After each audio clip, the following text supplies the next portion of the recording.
everybody, it's Dr. Joe and the Pops I know, and today I'm going to show you a seated relaxing full body stretching routine in real time. So let's get started. Disclaimer alert, disclaimer alert. So before we get started, if you haven't already, make sure you click that subscribe button and make your subscription public, or let me know that you're a subscriber, because I always try and respond to my subscribers. So I'm going to go ahead and start with the warm up and kind of talk through what I'm doing while we're warming up. So the warm up is going to be 1 minute.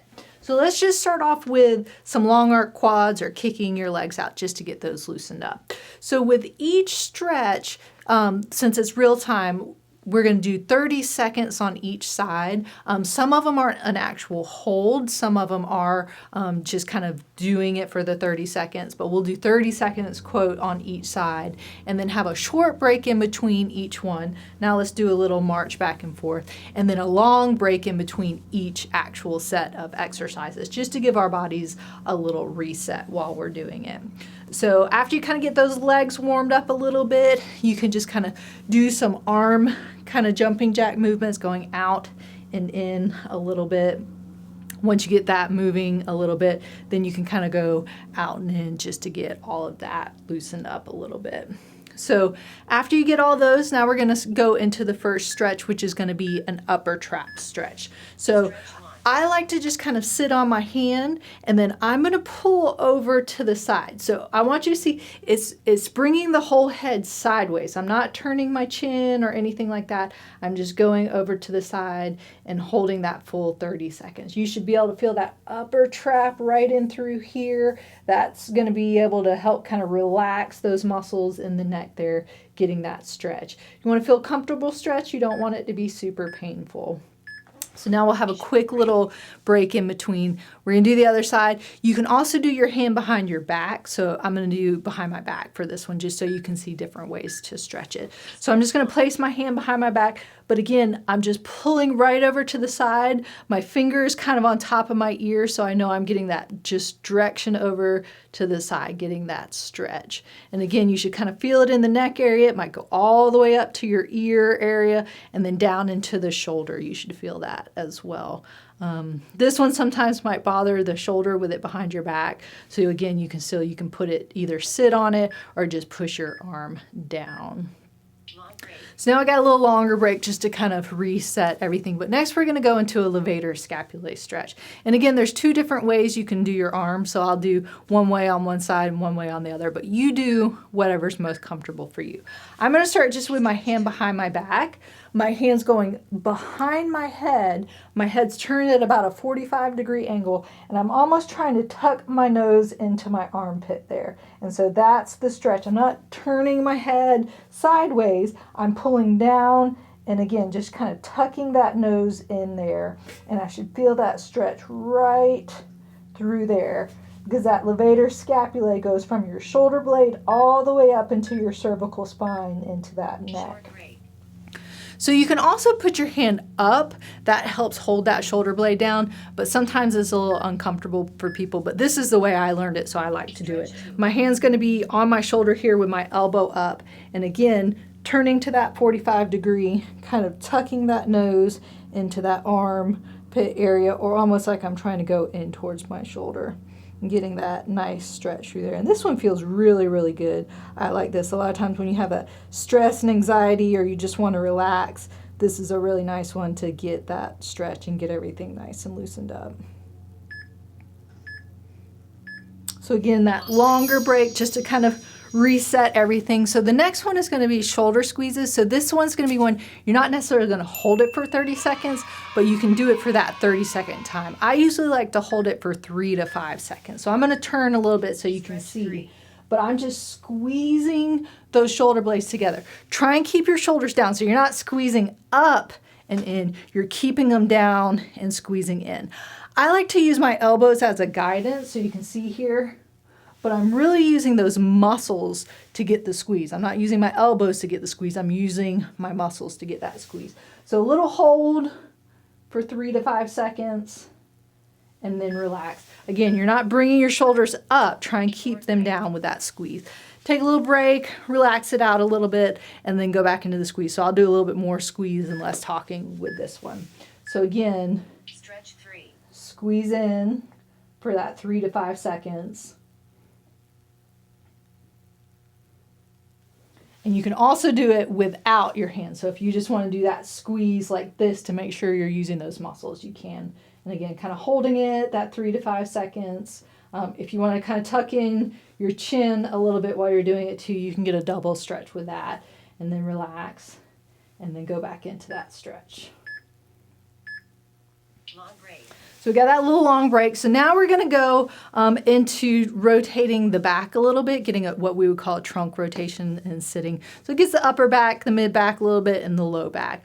So if you have armrests, that works well too. If you don't, all you're going to do is just kind of grab and get a little twist. This shouldn't be painful. You should feel that nice little stretch through your spine there, so you don't have to pull hard. Again, this one doesn't necessarily have to be a 30-second stretch. It can if you want it to be, to do each side. I like to hold the stretch because as you go, sometimes you can get that little bit more stretch as you do it. But if you want to do like a 10 to 15 stretch and just alternate back and forth, you can do that for this one as well, because this one might be a little more uncomfortable. But again, I like doing the full hold for this one just to get that nice stretch in there, and then you're just going to rotate back to the other side. Stretch 4. So again, if you've got maybe a chair that is tall so you can't grab on the edge, you can just do it with your body. You don't have to hold on to the side or to the armrest, but sometimes that's nice because that gives you that little extra pull. But again, see, I don't have to. I can just actually use my leg if I want to and twist to that side, and I'm getting that nice kind of stretch through there. So that's nice as well. Long break. So the next one is going to be a QL stretch, and that muscle, the quadratus lumborum, is one of those back muscles that a lot of times causes back pain, but we just don't think about it a lot, and it's really a big stressor, so it's nice to relax it.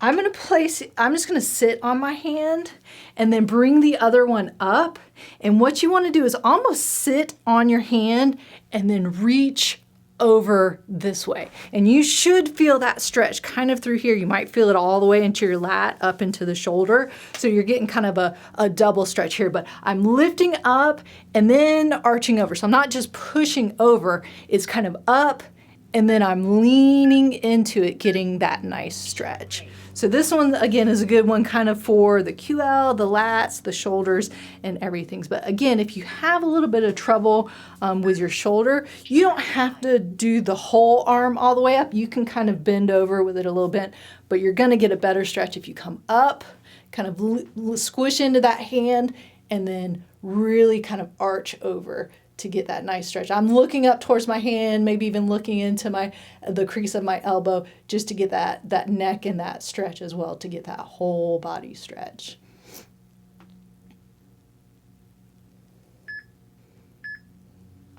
And then coming back down.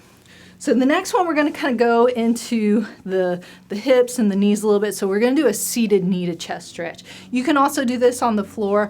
I just wanted to show you ways you can do it all seated because sometimes people have a hard time getting on the floor. So this one, all you're doing is just bringing your knee up towards your chest, just like it sounds. If you do have some knee issues, you can grab underneath here, but the goal is to kind of bring that knee as close to your chest as you can, comfortably. So if you're feeling a little pinch in the front or some uncomfortableness in the back, don't force it. Just go to where you feel tension and get that nice stretch in there. If you don't have any knee issues, you can kind of grab in like this. That'll give you a little bit better stretch, but try not to come forward. Keep your back straight if you can, so that will give you a little bit better stretch. And then you're just going to go over into the other side. So same thing, my left side's a little bit tighter because of my past surgery, but just coming up like this. Again, not necessarily like this. Try and keep your back straight so you can really feel that stretch in here and through here. But if you have those knee problems, you can kind of grab underneath if you want to as well. So this is just a nice kind of modification of this knee to chest stretch if you have a hard time getting on the floor. But you can do it lying down in your bed or on a couch too. But if you're in a chair, this is a nice way to do it. Long break. So the next one's going to be a hamstring stretch. This is kind of another modification if you're sitting and you can't get down on the floor, or you don't want to stand up, or you don't have time to stand up to do the stretch. You can really just kind of scoot to the edge of your chair and prop your leg out. Stretch 7. keep your legs straight and keep your back straight. And all you're doing is just leaning in at your hips. So I'm not curling down trying to touch my toes. You need to keep your back straight to get that stretch in those hamstrings. So you should feel that stretch right through there. You might feel it more in your hips. You might feel it more at your knee, but it doesn't matter because that hamstring is all the way up in your hip, down past your knee. So that's why it's important to keep your knee straight, and that's why it's important to keep your back straight to really get that stretch. And then you just go over and switch to the other side. So I'm going to turn a little bit so you can see that. If you pull up your toes, that helps lock out your knee, and that helps get a little bit of a calf stretch as well. But again, if I'm curling down, like I'm not feeling much of a stretch right here at all, but if I keep my back straight, I feel a really good stretch in those hamstrings.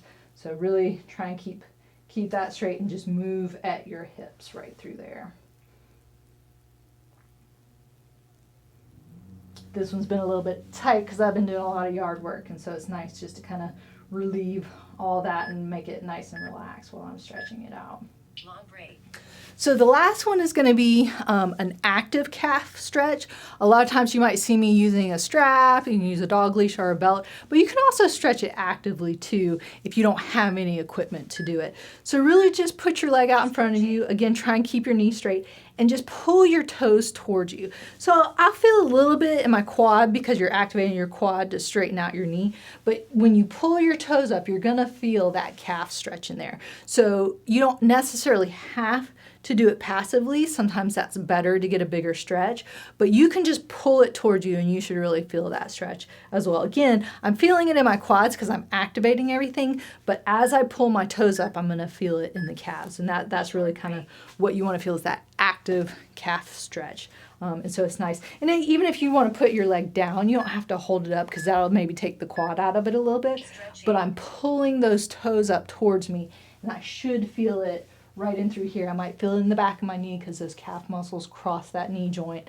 So wherever you feel it, but you want your leg to be straight. And then again, you might feel that quad activating a little bit to help get that pull up there. But I'm also feeling that nice stretch in my calves as well. And again, just holding it for that 30 seconds as much as you can comfortably.